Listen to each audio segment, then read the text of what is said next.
Um homem que apoiava Bolsonaro matou um defensor de Lula em discussão sobre política em Confresa, cidade a 1.200 quilômetros de Cuiabá, no Mato Grosso. Os detalhes desse crime, que tem a política como motivação, a gente acompanha agora com o comentarista Ney Gonçalves Dias. Fala, Ney. Ele tentou, inclusive, o assassino, a decapitar a vítima. E fez mais barbaridade.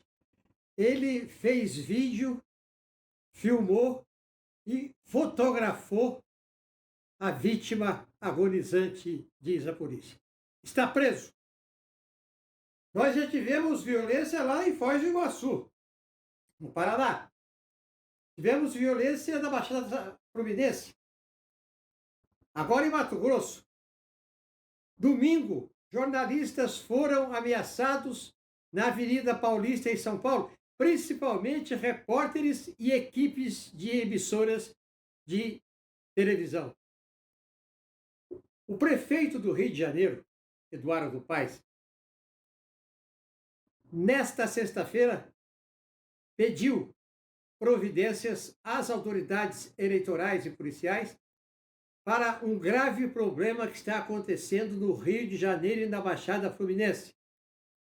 As milícias do Rio de Janeiro e as milícias da Baixada Fluminense estão impedindo candidatos e membros de campanha que não são do seu interesse a realizarem campanha eleitoral no seu território. Ou seja, os milicianos do Rio de Janeiro e os milicianos da Baixada Fluminense delimitaram um território que eles dizem que é deles. E nesse território só pode fazer campanha política aqueles candidatos que eles, milicianos, apoiam. Mas ninguém, porque quem for é impedido pela violência. Já se esperava que o crescimento da violência política no decorrer da pré-campanha eleitoral no Brasil. Várias autoridades já temiam, inclusive ministros do Supremo já tinham tomado providências como Fachin com relação às armas no 7 de setembro, e Alexandre de Moraes com armas durante o período eleitoral e 100 metros de onde ocorrem as votações, da possibilidade da ocorrência de violência. Então nós temos nesta sexta-feira mais um assassinato brutal. Pois é, e também teve tumulto nesta tarde envolvendo um bolsonarista e apoiadores de Lula em São Gonçalo, na região metropolitana do Rio de Janeiro. Uma confusão envolvendo um bolsonarista na tarde de hoje marcou o início do evento do ex-presidente Luiz Inácio Lula da Silva com evangélicos em São Gonçalo, na região metropolitana do Rio de Janeiro.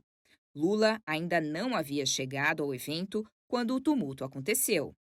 Na porta do Clube Tamoio, apoiadores de Lula se reuniam com bandeiras de candidatos do PT, quando um carro adesivado com a imagem do presidente Jair Bolsonaro dirigindo e uma foto de Lula atrás de grades passou com velocidade reduzida. Os apoiadores do petista entenderam como provocação e um deles deu um tapa no veículo. Neste momento, o homem, identificado como Rodrigo, saiu do carro com o celular em punho, procurando quem tinha dado o tapa. A partir daí, o que se deu foi uma confusão. Apoiadores, policiais federais e seguranças do evento cercaram Rodrigo para que ele fosse embora. Minutos depois, outro homem deu um tapa no celular de Rodrigo e uma briga generalizada começou. Quando o tumulto foi contido, Rodrigo estava com a lateral direita do rosto sangrando e gritava que seu celular havia sido roubado.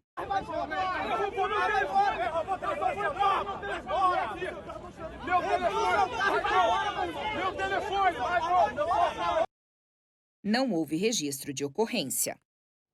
E olha aí, o ex-presidente dos Estados Unidos, Donald Trump, declarou apoio à reeleição de Jair Bolsonaro. Ele definiu o presidente brasileiro como Trump tropical. A declaração de apoio foi feita na Truth Social, que é a rede social criada pelo ex-presidente americano. O magnata afirmou que o mandatário tem feito um grande trabalho para o incrível povo do Brasil.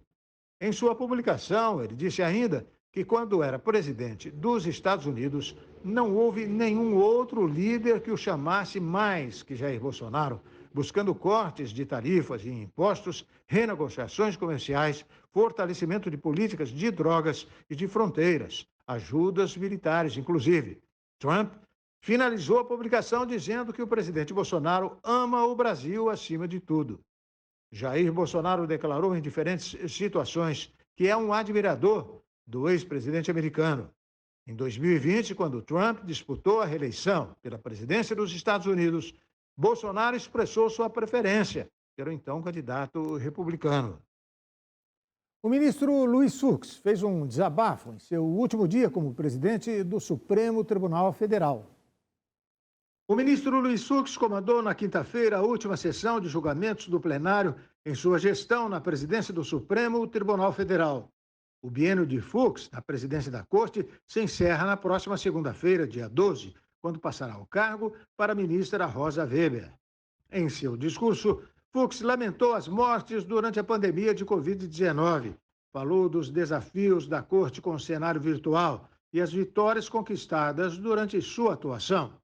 O ministro, no entanto, lamentou ataques ao STF e disse que a Corte não viveu um só dia sem ter a legitimidade de suas decisões questionadas. Não bastasse a pandemia, e é preciso registrar, muito embora seja um momento festivo, nos 2 últimos anos, a Corte e seus membros sofreram severos ataques em tons e atitudes extremamente enérgicos.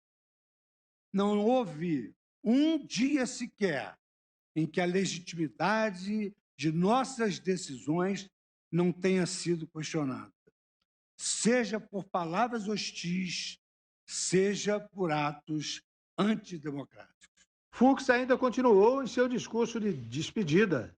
E mesmo em face das provocações mais lamentáveis, esta Corte jamais deixou de trabalhar altivamente, impermeável às provocações, para que a Constituição permanecesse uma certeza primeira do cidadão brasileiro, o ponto de partida, o caminho e o ponto de chegada das indagações nacionais. E depois do intervalo, as homenagens no Reino Unido à Rainha Elizabeth II e as expectativas com o novo rei Charles III. O RB Notícias da Rede Brasil volta daqui a pouquinho.